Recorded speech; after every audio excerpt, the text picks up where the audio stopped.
Hello everybody, welcome to Tato's Hardcore Media.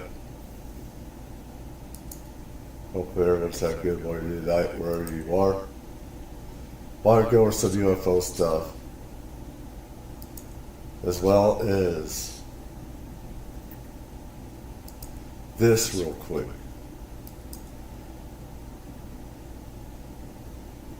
Go through here. Oops. Oh, shit. Let's see here. Put this. Let me edit this.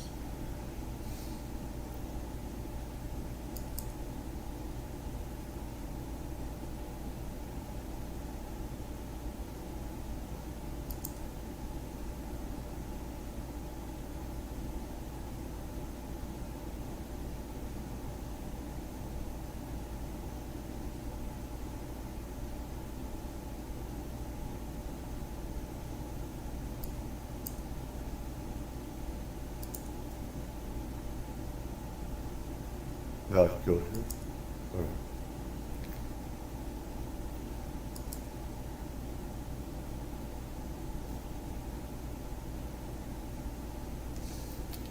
Well, I mean, from stuff that I've seen on Discovery Plus, and I believe people can access this if they get HBO Max because they own Discovery Plus and stuff like that. And if you're interested in Bigfoot, Sasquatch stuff, and they do exist, they have stuff on Bigfoot, investigations, stuff like that. One of them was talking about, could they cloak? Because when they were doing this investigation, they were, it seemed like a Sasquatch was right next to them. They could smell them and almost feel them, etc. And on one of these expeditions I was watching is that there's the UFO Sasquatch connection, and it is very obvious that they also abduct Sasquatches as well as doing DNA stuff on them. So that leads me into some others, that they could be able to cloak. Anyways, let's go here. I don't know. I haven't seen all this, but let's see here. This was Stingy J, or Stingy J. Shut up.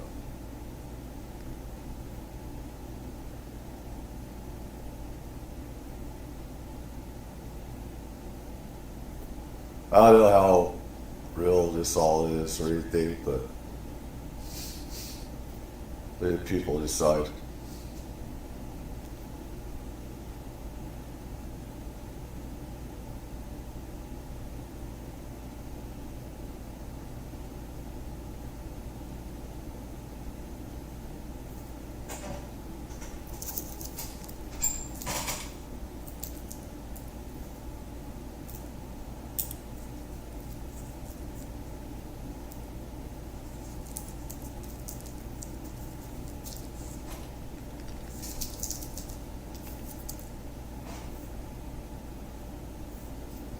Yeah, I could see that right there.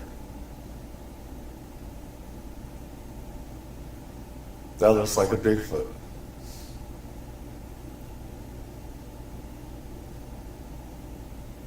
That walks like a Bigfoot Sasquatch.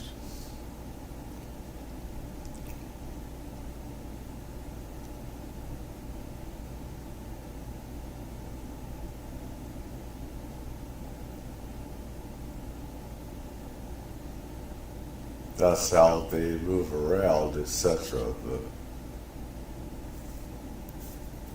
But wait. Let's go audio. Fuck. Stupid YouTube also.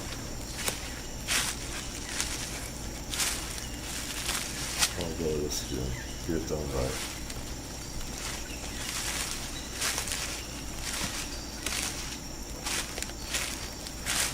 This from it, like, yeah, Stevie J, shout out to them.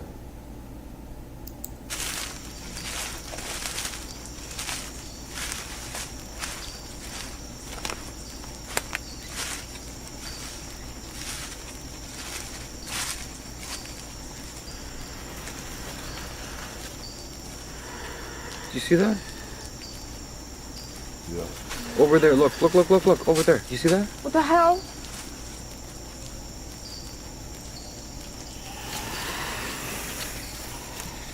That sounds like a Bigfoot. Wait. Because that was it again, right there. The thing that doesn't raise the red flags is that you cannot hear the Bigfoot moving.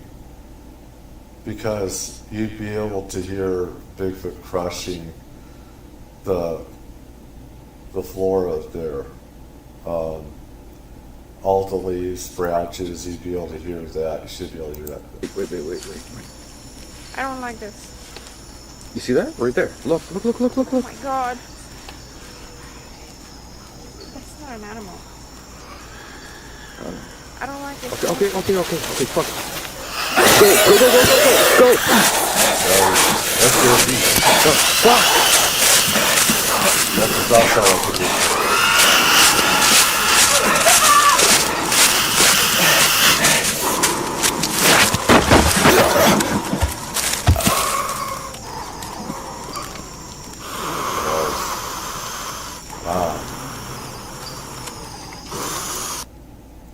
leave it up to people to decide what they think about stuff. What could not be or whatever. Anyways, so I get to this.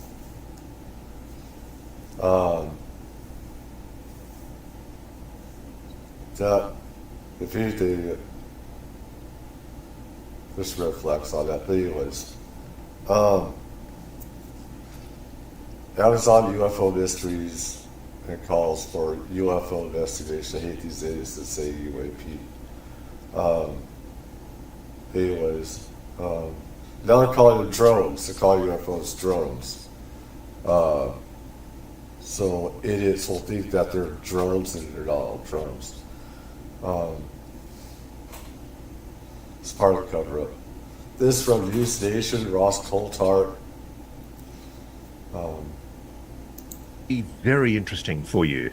I've got a good friend and colleague, Ronnie Vernay, who is a Brazilian-based electronics and computer engineer who's working towards his Masters of Science in Physics, but he's also a UAP researcher and founder of the UAP Brazil Group, which is a group of Brazilian researchers working to investigate UAP cases in and around Brazil. And boy, has Ronnie got an amazing story to tell today, because he has been deep in the Amazonian jungle, way up the Amazon near the border with Peru in the north of Brazil, and he's been investigating some quite extraordinary phenomena. Boy, have I had some fans on my OnlyFans, some Brazilian ladies. They're hot. Some top adult stars. Phenomena, and I will apologise in advance, Ronnie, if I've got the pronunciation wrong. You've been on an expedition in a remote part of the Amazon researching phenomena with a tribe known as the Yawanawa indigenous tribe in the Acre province of Brazil.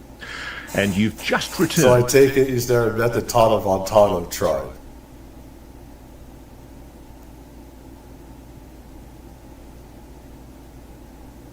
So it tells me they wouldn't want to.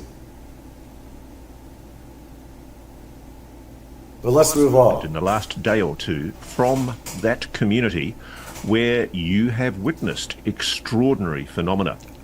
Now, before I bring Ronnie in, I just want to set some background to what we're talking about here, because this part of South America is a real UAP hotspot. I'm hearing that from people in Washington, and I'm hearing that from Ronnie and his friends. And Ronnie's research was prompted by a long history of unexplained UAP incidents reported since at least the mid-1970s. In 1977, there were reported UAP incidents in Para and Maranhão states. I think that's in Brazil. There were multiple reports from several of the province's coastal cities. Hundreds of people reported being hit. I just know the reason why I get triggered when you say UAP, because it's unknown atmospheric or aerial phenomenon. UFOs are objects, which these are. So he's contributing to the disinformation that the government puts out. It's the same thing as saying drones and stuff like that's misinformation. So he's not helping the cause. By light beams emitted from UAP, Right. especially around the city of Colares. Now, the Brazilian Air Force I conducted... want to reminds me here. There was an attack. Let's see.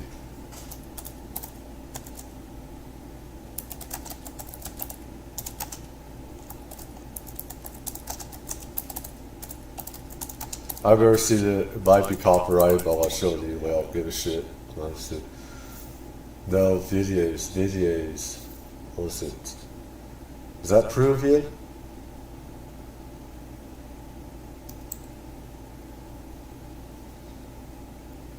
Never find.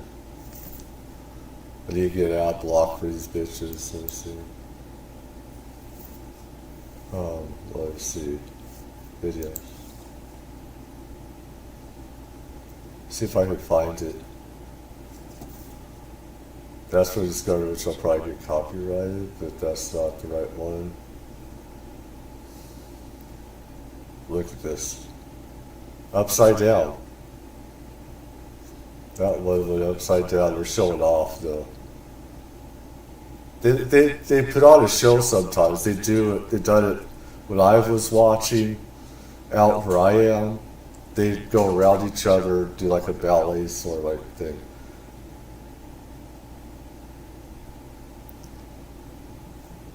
This is stupid Yahoo, so I don't expect. How do you go back? YouTube, let's see.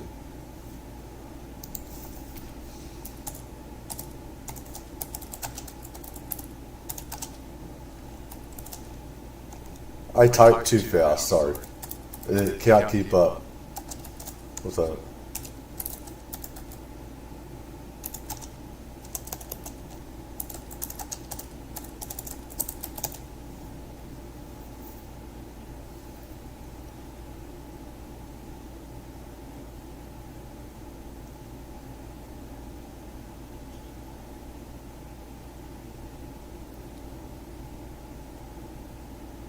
Virginia. Virginia.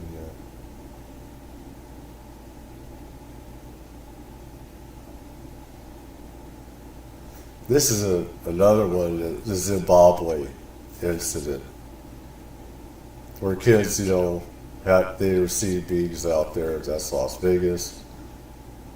There I am right there.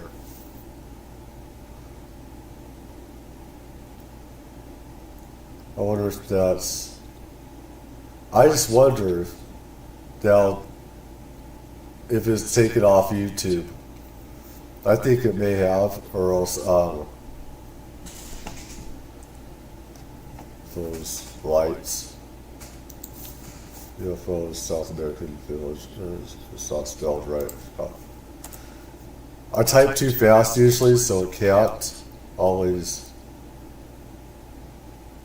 It's the computer, not me.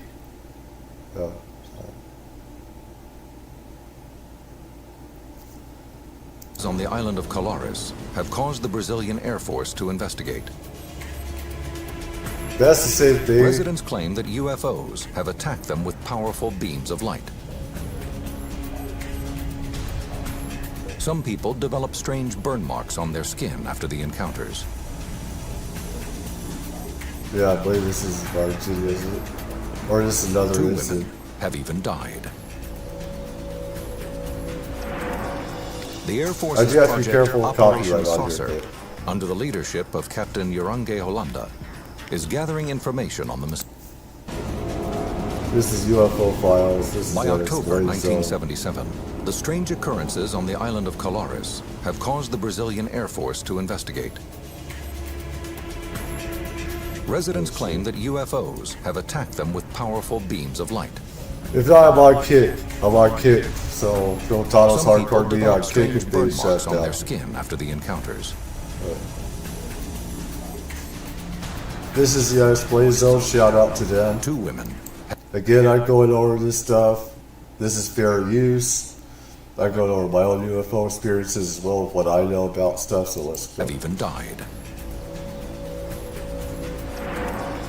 The Air Force's project Operation Saucer, under the leadership of Captain Jorange Hollanda, is gathering information on the mysterious sightings. The military did not take weapons to Colares. Their weapons were cameras. Lots of cameras. Over a 4-month period, Hollanda and his team take photos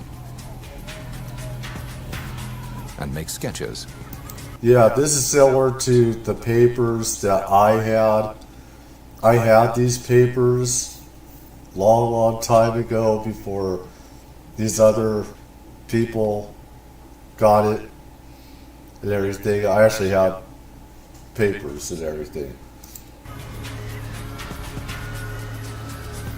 These are their actual drawings.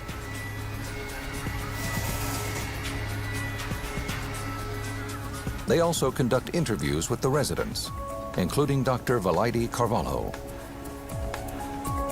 She has treated dozens of patients who claim they have been attacked. Initially, the doctor is skeptical about their stories, but soon she experiences a UFO sighting herself. Again, if this gets cut, I'm also on Kick. Titles Hardcore Media, same name. So. It is around 6 o'clock. Carvalho is returning home from her shift at the local healthcare unit and sees a woman faint.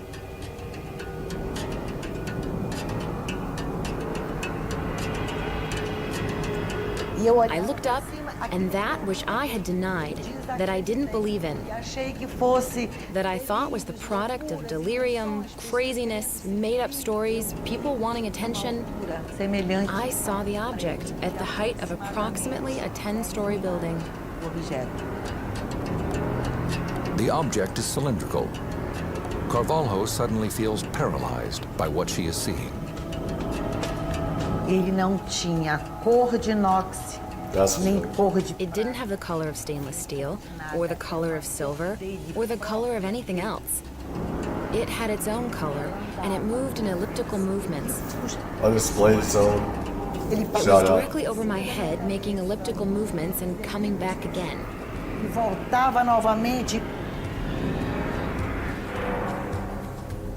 According to statements from witnesses, at this exact time, the Air Force picks up a signal on the radar his men have set up on a nearby beach.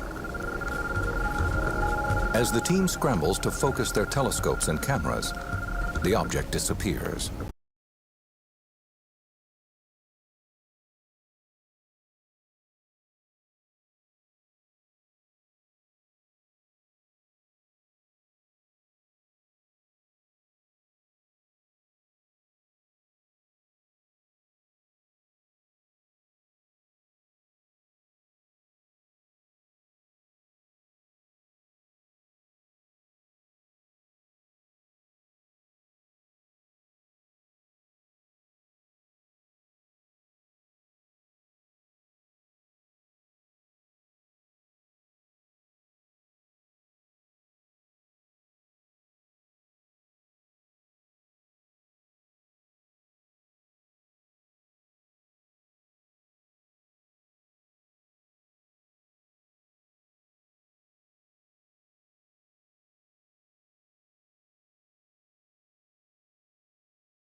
The Air Force really delved into the investigation. They had to give some kind of an answer to the people that were having these encounters. And I'm certain that it came as a surprise that the military men from the Air Force themselves began having their own encounters, their own experiences.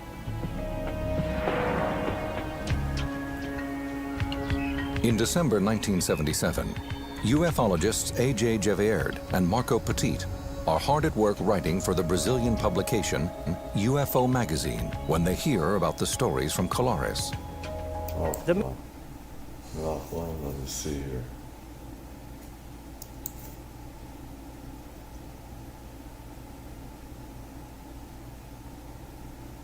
Let me see here. Is it?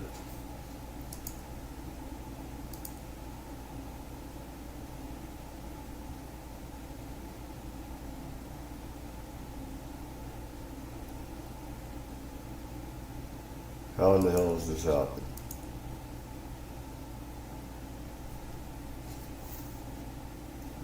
Let's see. Am I still on here? Or what? Tell me. Let's see. I'll switch here. But I invite people to go to these places. Yeah. I have a problem with kick and stuff like that. So let's get over here. Did the so-called Operation Saucer, Operacio Prato investigation, and officially no unusual phenomena was found. But is that true? Locals hit by the dangerous light beams dubbed them the chapa chapa, literally the sucker sucker. And when a public panic ensued, the mayor of the province sought help from the Brazilian Air Force. And my friend and colleague ufologist Jacques Vallée has reported that a number of individuals during these incidents were reportedly killed as a result of the light beams, and injuries suffered by locals were consistent with microwave burns. Now, I'm sorry for this elaborate preamble, but I think it's really important we all know why Ronnie was prompted to go where he went. So I'll just give you the full history. In 2013, there were several unidentified aerial phenomena that began to be observed flying over a village in the state of Acre on Brazil's northern border with Peru. And on the 24th of July 2014, one of these UAPs reportedly descended into the village and fired light beams at the indigenous people. This prompted a request for help from the Indians to the National Indigenous Foundation, which in turn prompted the federal police and the armed forces to do an investigation. And the events occurred until the end of 2014. 2015, an investigation was opened by the Federal Public Ministry due to a close encounter by the researcher and an anthropologist, Carolina Comanduli, with one of these phenomena. 2015, the incident stopped, but they started again in 2016, this time in the Campa and Isoladas do Invera indigenous tribe, when a light phenomenon descended and was fired at by a local armed with a shotgun. He then received a beam of light back at him and had to be hospitalized. So Ronnie came into this story at this stage. His first expedition into the area was in 2023, and his subsequent investigation led to the Brazilian government being forced to disclose video testimony, more than 20 minutes of video and 120 pages of official documents. And it essentially blew the whole Colares story wide open. So let's bring Ronnie in. Yeah, I want to definitely, with what happened here, people sure take a look at the unexplained zone and stuff like that. USO base, all this other stuff. Let's go back to here. Now, Ronnie, welcome to Reality Check. How was your trip, sir? Hi, Ross. Hi, audience. Thanks for having me. It was very intense. The biggest experience in my life. Never passed something like that in my life. So I have a lot to talk with you today. I should say there's different instances. This is a different one later on that happened after this one here. Military operation is the first military operation. So, Brasileira. I'm anxious to talk everything I saw there. Okay, let's start with the sexiest bit first. Did you see anything anomalous, Ronnie? Yes, a lot, and a lot of things that I never witnessed before in my life. called fucking And UFO, not I UAP. witnessed in the past a lot of things weird, but at that place it was something completely different, in a completely frequency, in a different power of what I was witnessing. What did you see? Yes, at the first day, my routine, I will talk about my routine first. My routine was to wake up by 7 a.m., 6 a.m., take a breakfast with the indigenous leadership, and go to the place where I was installing equipment.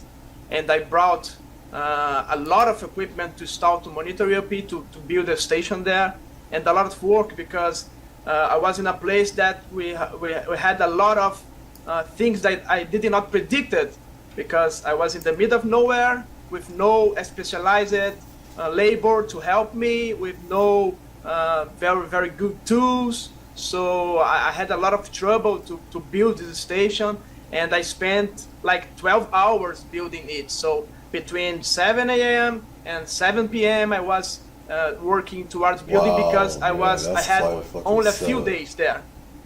And after that, at 7 p.m.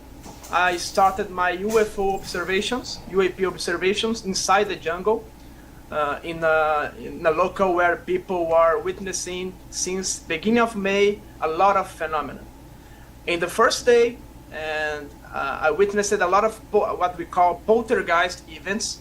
I did not saw luminous events, luminous UAP. I saw what we call poltergeist, strange sounds. For example, I was there in the middle of the silence, extreme silence, in the middle of the jungle, and I heard a noise of furniture, or a strong metallic bed being scratched in the ground, in a wood ground, very strong. It's a sound that was very clear. There is no way that could be other sound like that in the middle of the jungle. And I felt a feeling of fear, a feeling very strange fear in my heart. And immediately I talked with the indigenous boys, and the one of the good points of the traveling. That's probably a psychic thing we have sometimes built in our geology. You get these psychic vibes that there's something bad going on. There's that danger sparks up. It's like we all have these abilities too, but that every night an indigenous boy approached me and said, "Ronnie, can I go with you? Can I go to observe with you?" It was very good interaction with them. They helped me a lot because they know the place. And immediately I rushed with them to the place to check if there was anything, any source that could explain that sound.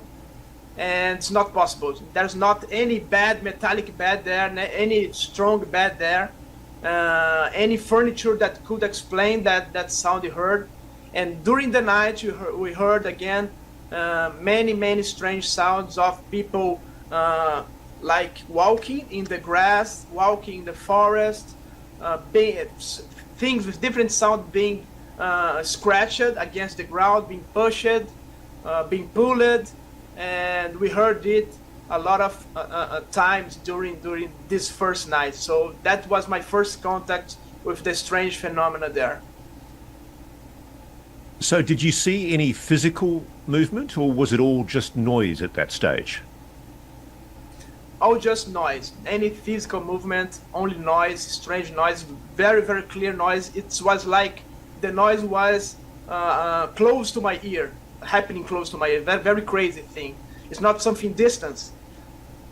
And so, just to be clear, just explain to our audience. I mean, you're not in a house or a built-up community here. You're in the Amazon jungle, in a remote village of indigenous people on the Amazon River. Is there anything that could possibly have generated that kind of noise in the community that you were in?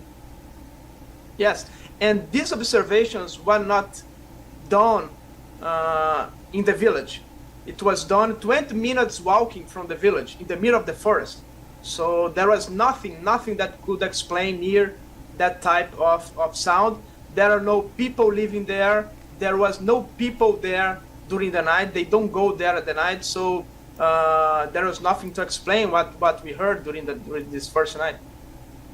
I have to say, you're a braver man than I, going into the jungle where there's known There's a lot paranormal of danger. phenomena, Ronnie, and by yourself or with just one other person. That's quite extraordinary. You were obviously a bit jittered, a bit scared say by it. crazy, But let's talk more about what else you saw and heard while you were there. Yes. At the second day, I was suspecting that an abandoned house in that place, it was little abandoned with objects. It was dirty with objects left there, like people left there today. And in the middle of the night, left the house today and left everything the way that it was. So this house abandoned, I started to try to think about the hypothesis that some sound maybe could be generated there, maybe a furniture there, something like that. And I was there in the night and the next night with the boys, and all of us felt something that we never felt before. Me and also the two indigenous boys that was with me.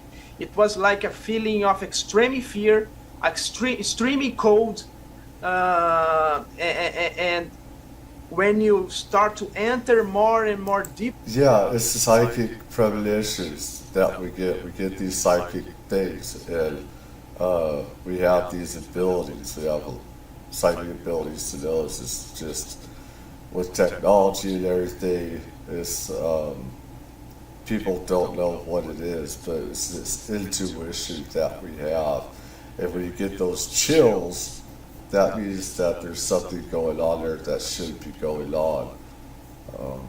And this sounds a lot like the Southwest, where we have cryptids and other places in the forest here in the United States. Every place has them, where the dead still wander these areas. They have not gone on to the afterlife. They still roam the earth, etc. So that seems like what's happening here as it happens in the U.S. and other places around the world. Deeper in this little house, we started to feel it more and more strong. So beside the sounds, this house had this feeling of fear of darkness, something I cannot even explain everything with my words. So this was the first act, the second act of my observations, this strange abandoned house there in this hotspot. Okay, let's go on then. I'm fascinated to get the full description of all of the range of phenomena that you witnessed. Keep on going. Yes. At the second night, and the same night where they entered the house, we started to observe the phenomena. In the previous day, during the day, I interviewed some indigenous, and I have a lot of material. I have like almost 20 interviews with separated indigenous in video, talking me what they witnessed, close encounters, unbelievable what they are talking on tape. And I get information what are they describing? Yeah, have any of them seen objects or entities? You need to say that, bro. Most of time they're describing an orange or yellow sphere, a golden sphere, like a ball of fire, that descends near the ground, near the houses. And most of time these ball of fires are on top of their houses, on top of the roof of the houses, very low, like observing them, like staring at them. And when they even think to point, oh my God, this ball of fire is gone. It's like most of them say to me, it's like it was able to perceive what was thinking at the moment. Because when I was thinking to point, the ball of fire was gone. So this was the most common witness there. Okay, here's the $1 million question, Ronnie. Did you see those anomalous orange yellowy balls? Yes. The first observation was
That's blinking lights. That's the FAA. That's aircraft.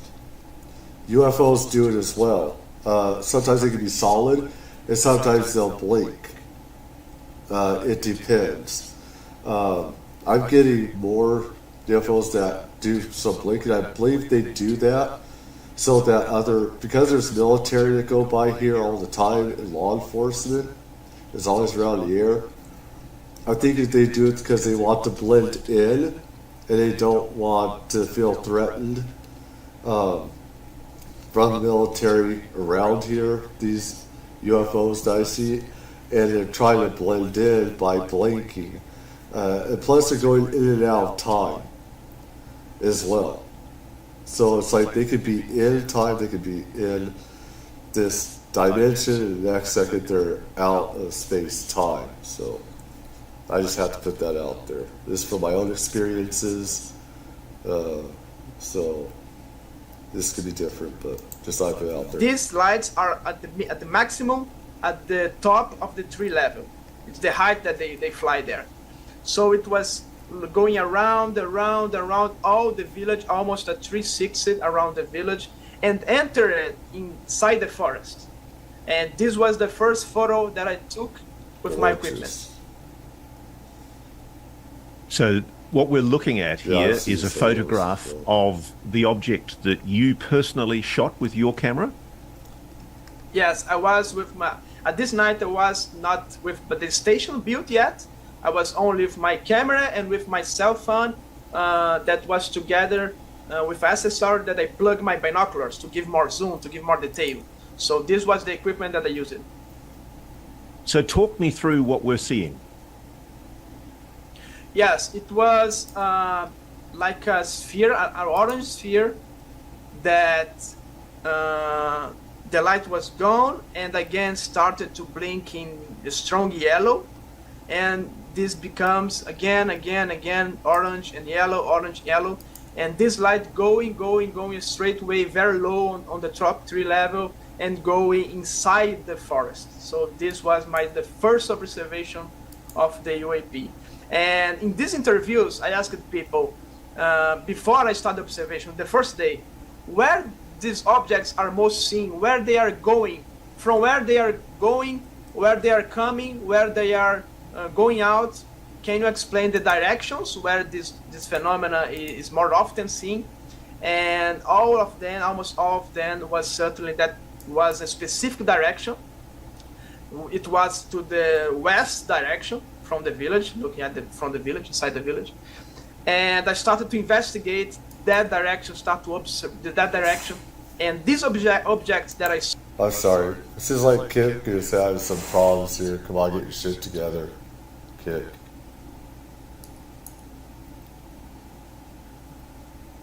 Get your shit together, Kit, on YouTube.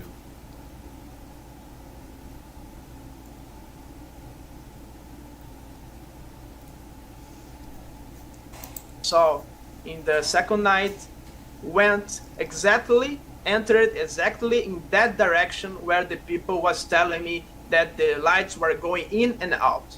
So what size was this object and how high was it? And what was your emotional state? How did you feel? Did you feel the same terror or apprehension or dread that you'd felt in the house the previous night? No, I did not feel that fear. I did not feel that same feeling during the poltergeist events. I felt like apprehension in the sense of, oh, maybe this object could be in our direction, and sometimes it seems that it was going to our direction, but fortunately it did not come, and I stayed more calm, and everything went okay. Did any of the locals that you interviewed have experiences such as those that happened in 2014, 2015, where beams of light were projected at them by these objects? Not in the sense that to hurt them, to have physiological effects, that what we are observing at that time. It was in the sense of this ball of fire or projecting light just to illuminate or something like that, to read them, I don't know. But not they do not feel like hurt or any physiological effects like these past events in Peru or in Brazil in the last years.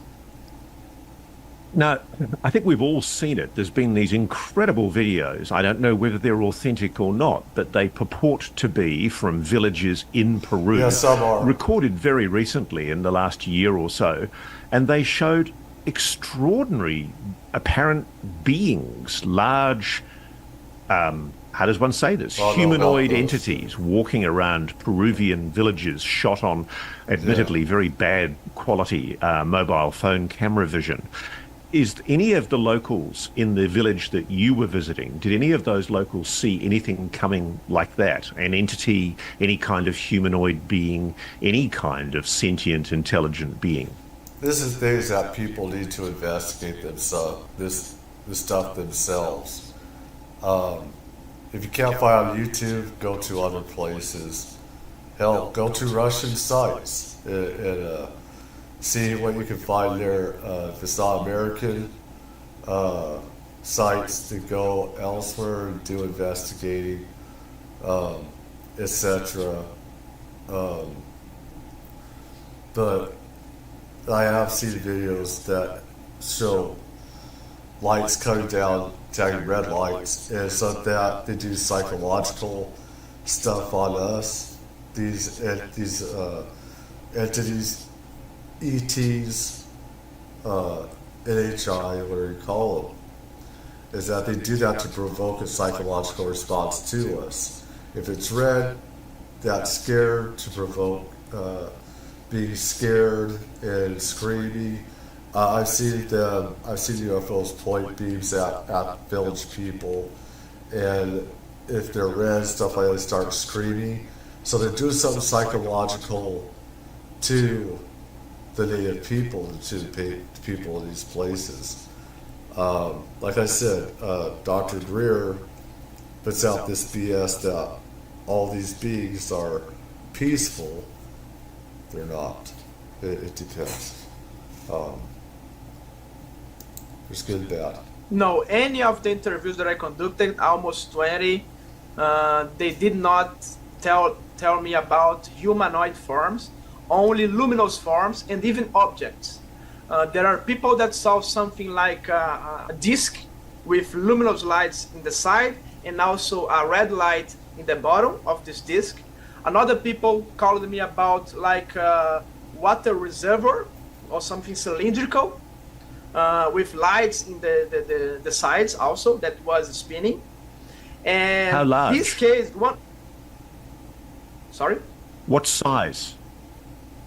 Yes, like 1 to 2 meters is the most common size that they were telling me, this object. And you've obviously recorded these. Did you record them on video as well as still camera? Yes, I recorded the testimonies, and after I installed the equipment, all the cameras, the zoom cameras and so on, I started to see in more detail this phenomenon, to record this phenomena with zoom and with more quality than before in the second day. So the first contact with the luminous phenomena with me was that one is more far. I filmed it, as I said, with my binocular. That was together with my cell phone, a good cell phone. And in the third night, I was with the boys. There was 2 indigenous boys that were helping me, that I trained them to install the equipment. And we was late. There was a lot of things to do. It was like 6 to 7 p.m. And I said to them, we need to work more in the night to not delay all this, because I was afraid to not have enough time to complete. And we was installing the equipment. It was in the ladder, like 2 meters ladder in the height of the roof, on top of the roof with them. And we were looking to this roof, to the route, to the camera, to the wall, was not paying attention to the environment behind us. And there was a family for us, because some nights some families came from the village to observe the phenomenon with us. And this night specifically, there was a family, and the woman of the family said, hey, there was a big light behind you. And we looked behind, and was that big, like 1 to 2 meters sphere in a red to orange color that was literally less than 1 meter from the ground and literally behind us, like at maximum 5 meters from us. Very, very No close. noise? No noise, zero noise. And was very luminous, but you could, something strange that was very luminous, intense bright, but you could stare to the light without hurt your eyes. It was crazy. And Did you get vision of it? Did you get pictures of it? No, because we were installing the equipment. We was three, one holding the camera, one there holding the ladder, and was in that activity, so with not time. But I'll tell you something crazy, that more crazy than try to take pictures about this object. So I looked behind me, I was scared to death because it was very close, and we was with these boys in 2 meters on top of the roof. I was afraid to something fall down in my head and get hurt and so on. But the boys rapidly descended the ladder. Immediately when we looked at this object, instantaneously the object started to fly away from us. It's like, okay, I was observing, but I don't want you to observe me. And start away. I know what that's like. I've had UFOs where they'll appear before me, and they don't want me to record. I've had UFOs where I've seen it daytime as well. As soon as I get the camera, I start to film, it disappears. That's the crazy part. Yeah, some stuff I recorded, other people don't even seem to see it. But I do, and I have on record. I have it recorded and stuff like that. And but I've had that, and they don't seem to be like being recorded sometimes. It's like it's just for you. We don't want this stuff out there, and I get it, especially when you have the military trying to down these craft or whatever. And take them and steal them and stuff like that. So, I heard it very, very fast. I entered the house where we were installing the equipment. I get my drone. I put my drone, Ross. It's a new record. I put my drone in the air in 15 seconds because I wanted a lot to get the image about this phenomenon.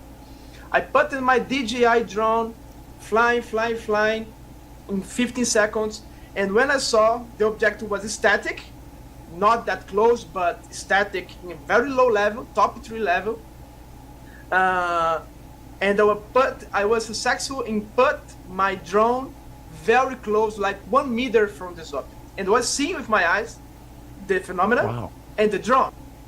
And my drone was, the object was here, my drone was like 2 meters, at maximum 2 meters to 5 meters high.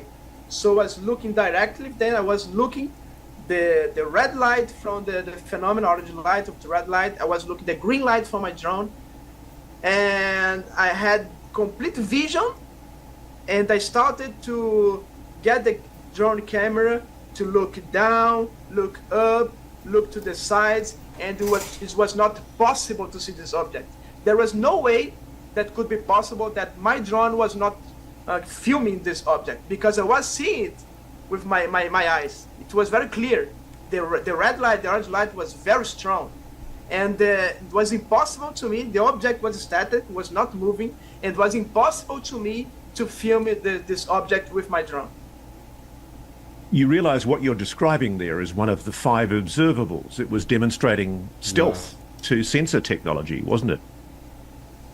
Yes, and the crazy thing is that, oh my God, I'm seeing this, and I asked. Plus, it's defying physics, is blinking in and out time and stuff like that, moving peer here, peer on the other side.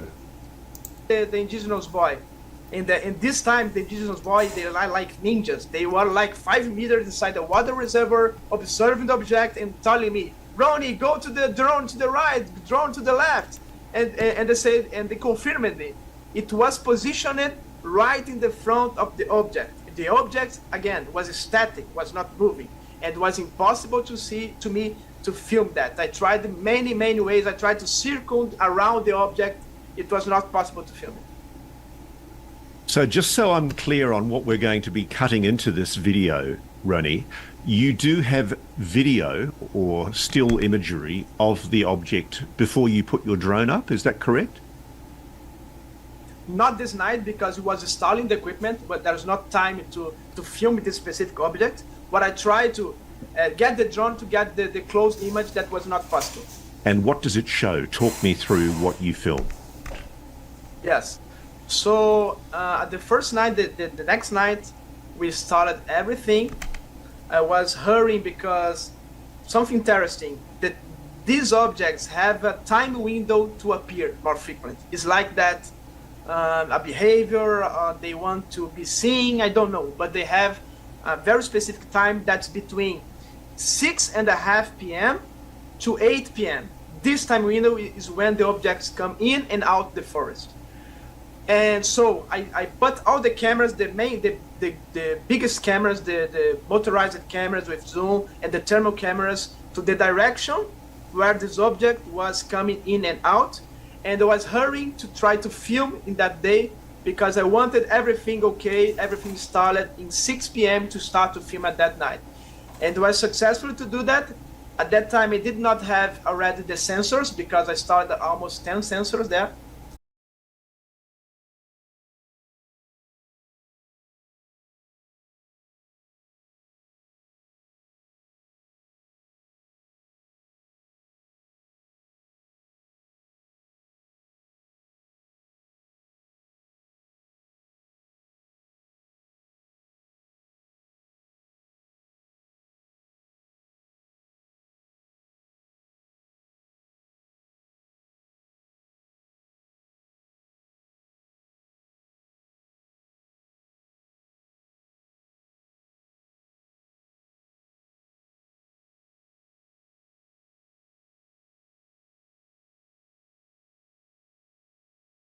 And have the first object came, this same object, blinking one, orange and yellow, top 3 level, going very slow, no noise.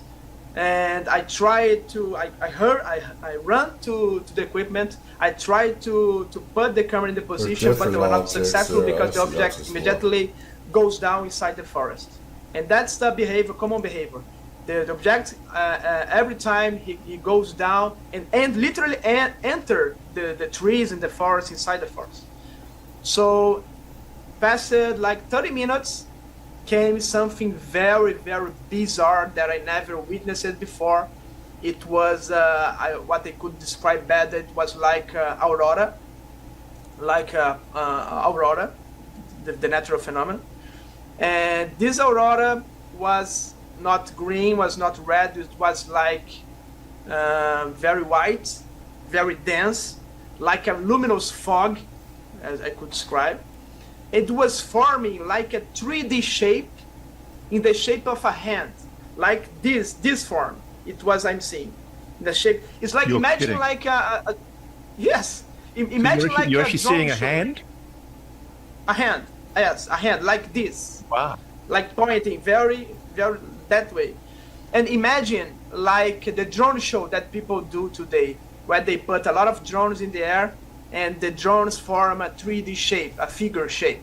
So but imagine this, not with drones, imagine this with a fog, a luminous fog, not a simple fog, but a very, very bright luminous fog. It's intelligent. Becoming fog. denser, very it's close to us. Like, don't know, like 1 mile at the maximum range. It was forming like a hand like this, like maybe pointing this. Did you get imagery of this, Ronnie? Yes, immediately I run into the equipment. I put the motorized camera toward this.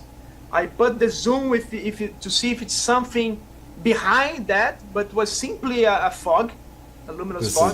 And fog. This is the equipment. We don't see in the equipment what I was seeing in the with my eyes, but you see a form like that, like this one that I'm saying. And so you do see see the hand, like not exactly like I'm describing, but you see the contours the contours, but we don't see. If you get the image only of the camera and they give you Ross, what you're seeing here, you're not seeing a hand. I can be honest about it. You cannot see a hand, but you can see some strange form and this strange fog moving. I put the zoom. It was not possible to see anything with the zoom, so I put the zoom out, and this fog started to move towards the forest, like going deep in the forest. And something impressive, I let two indigenous boys outside and say, observe everything, take notes. What are you seeing with your own eyes? And the boy said to me that when he was observing, he saw this phenomenon like pointing towards the forest. And it's crazy because the point that it was pointing, this virtual hand or something like that, it was and entered exactly where the phenomena goes in and out every night. So it was like pointing for us, maybe, interpretation. Okay, this, guys, is the point that I'm going in and out. And the boys, one of the boys tried to get the binocular to see it with more detail. And when he was putting in the eye, he was paralyzed, literally paralyzed. He could not move and started to scream, Ronnie, I'm paralyzed. I'm feeling inflated. My body's inflated. I cannot move. I only can talk. I cannot move my feet. I cannot move my legs. I was blocked, holding the binocular. And there was in a very complicated situation because I was operating the equipment to film this. And indigenous boy was paralyzed. So I said to him, I film it. And I said for him, okay, if something more bad happens with you, if you feel bad beside the paralysis, please call me, I will get you. And they continued there filming, and he called the other boy that was in the top of the water reservoir observing, and the boy had to get his binocular from his hand because he was not able to give him. He got literally the binocular. He was paralyzed. Like a statue this way with the hands without binocular. And after some seconds, after a minute, he started to again recover the movement, and he was completely shocked about it. He's very traumatized with this event. He was very afraid to go alone in the indigenous village at the night. He is very afraid to back to... Well, here in the U.S. and here in Russia and other parts of Eastern Europe, where, the native people will tell you there's certain places you're not supposed to go, in the woods or, in the desert, there are the dead, there's cryptids, entities that are there, or Sasquatch, or whatever, ape people, or if they're ghosts or whatever, wolf people. Around the world I've heard these stories, and they used to be passed down generation to generation to us and to the other people. And this before stupid technology, you don't hear about this anymore, but thing is that, the elders would warn you, hey, don't go to this area is okay, but don't go over here or else you might not come back out, because people disappear there and force people get killed in this place or whatever reason. So this center where they installed the equipment, and when that is happening, it's something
images produced in Brazil in the last, don't know, since the Operation Saucer, I don't know, but it's very, very good image because you see with all details this orange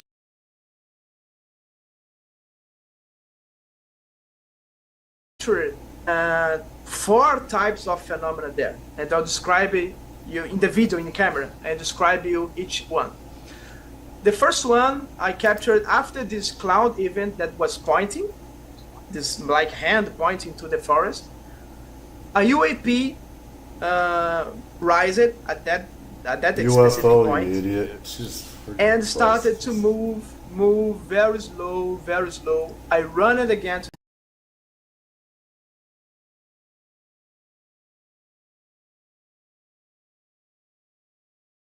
equipment. I put this. I had the time to put this on, to put in the center of camera and track for many seconds this object.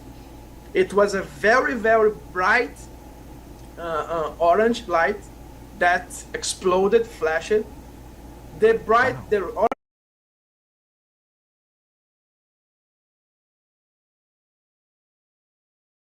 in the place of this orange light, we see a more smaller yellow to white light, this contracted, and we can see the object. It's like two objects, like two spheres or two discs. I don't know, you can describe exactly because of the limits of the resolution of camera, but you can see the two objects moving together. And this cycle starts again. Explodes this orange light. What size is this disc object or this spherical object that you believe?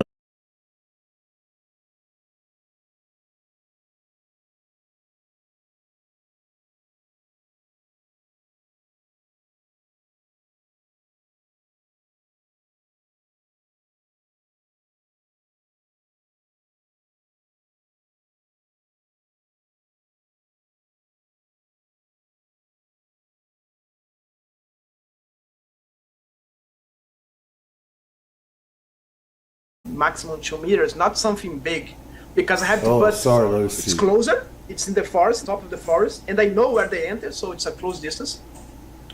But sorry about that.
Your view, though, I'm interested. Do you think they were intelligently controlled? Were they responding to stimuli? Were they responding to the environment as an intelligent being or craft might respond? Sure, I believe, because it's going in and out from the same place. They react to stimulus, what I'm thinking, when I'm pointing, when I'm talking about it, it evades. As I said, when we was installing the equipment, when you saw it, it was gone, it fly away. When I put the drone, it was not appear, it's gone, it fly away. When I put the drone, it was able to psychically be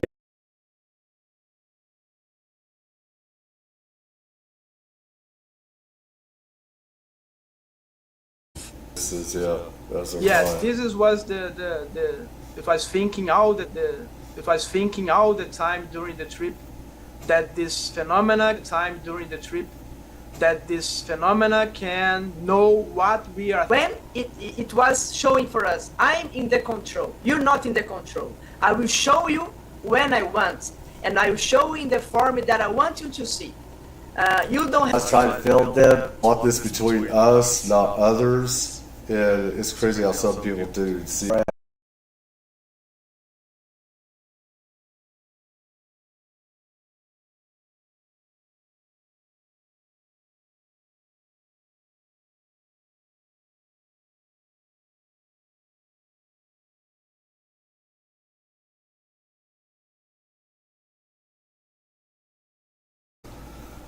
Maybe that's one reason.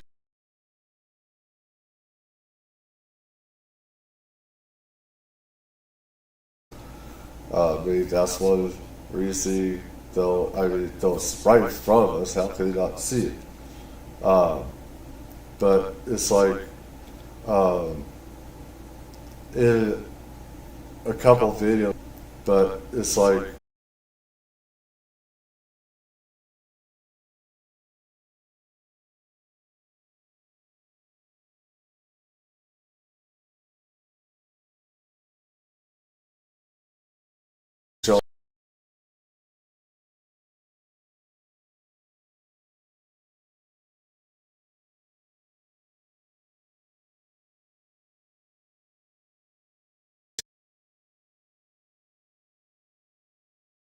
stuff like that.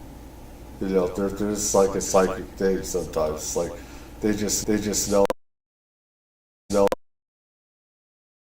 they just know that I'm watching. They know that I know, just like I know that they know that watching each other know that they know that watching each other.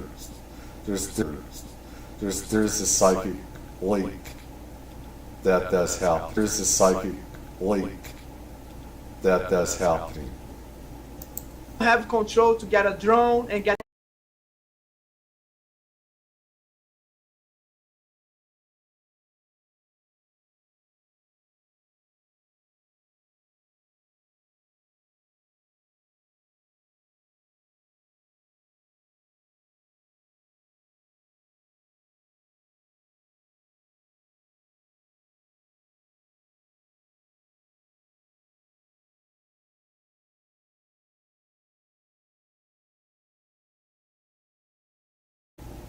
So can I ask you this?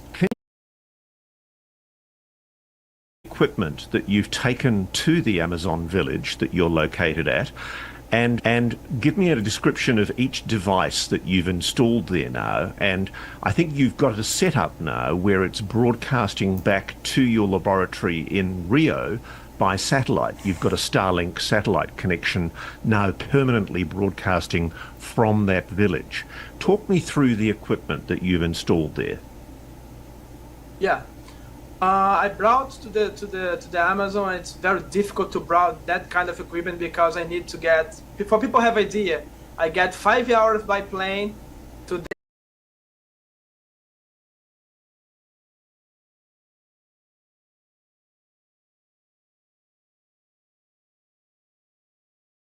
Eight hours.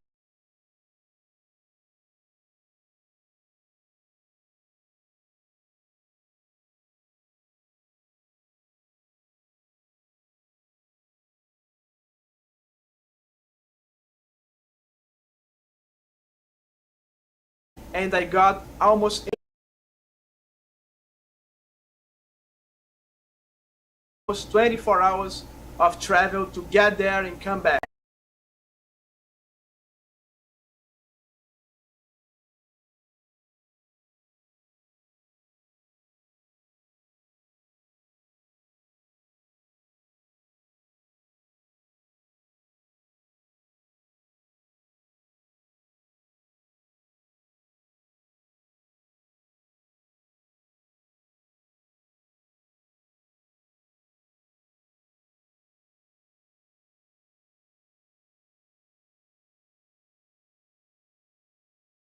And you can imagine to carry all this equipment during all this path is very difficult. But I brought everything was possible. I made my best. There were 5 cameras. all kinds that you can imagine, all sky cameras, high resolution cameras, motorized cameras. I wish I had money for that stuff. There was 2 antennas in the gigahertz frequency. That is a frequency that we typically see this UAP emitting signal. Yeah, there is one antenna, they are directional, so I can point and transmit and receive to that exact location. If I receive a signal, I know the signal is coming more strong in that exact location. And I can transmit to see, not only receive, but transmit to see if I will see some reaction of the phenomenon. And I have almost 10 sensors. I have thermal sensors, thermal camera, to see something that's not in visible light. I had a cosmic ray sensor.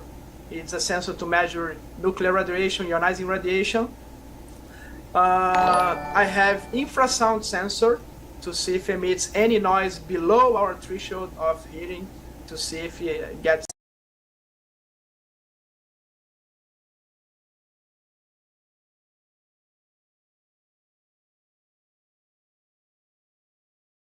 As I said, it's microwave and radio signals from the antennas. I have accelerometers, gyroscope, pressure, temperature, humidity, GPS. All these sensors are installed and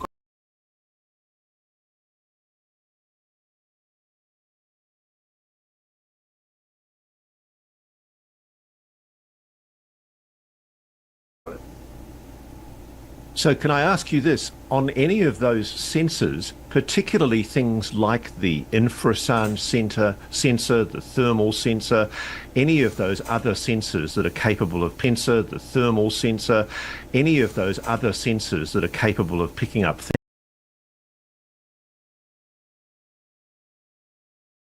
phenomena to demonstrate that there was data that corroborated what you'd seen with your eyes and what you picked up.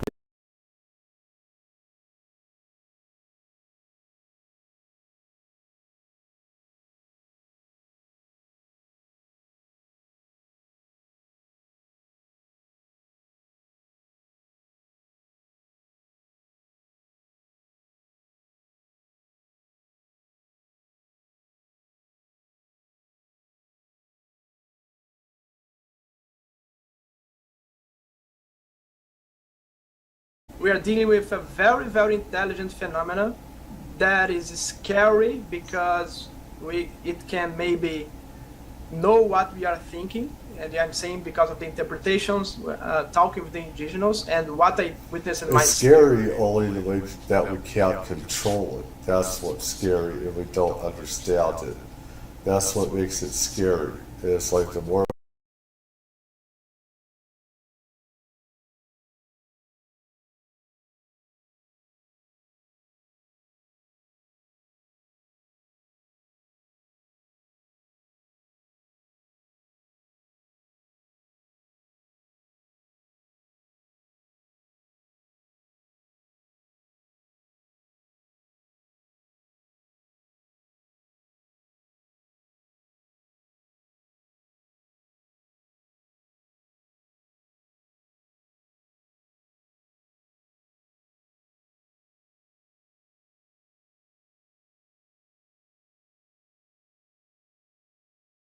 so a spiritual interpretation. right.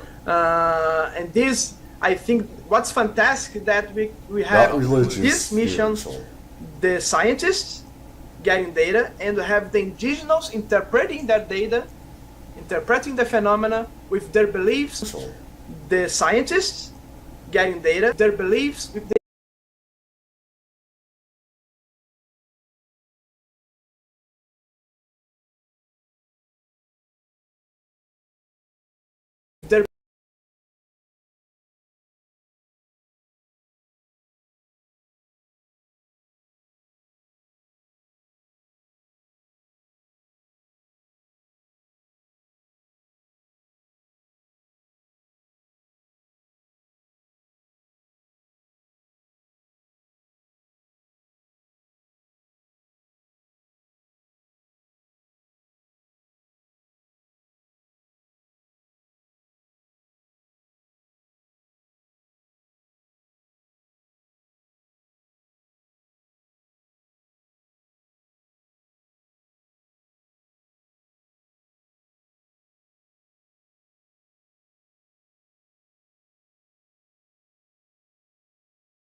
they're confiscating all this equipment, all the evidence of this UFO stuff, the attack that's happened there.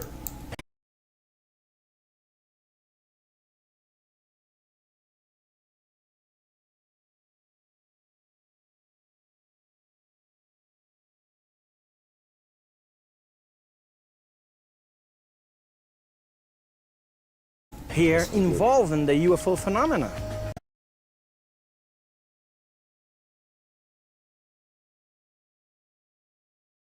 People were interviewed by this military.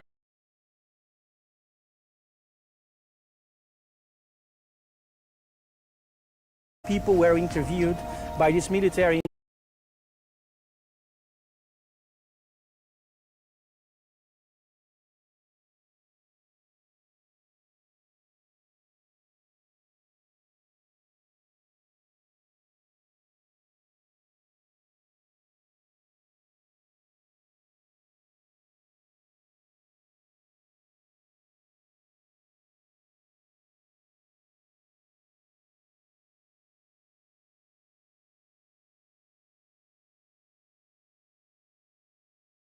In the sky over the Amazonian island of Colares. Is that not?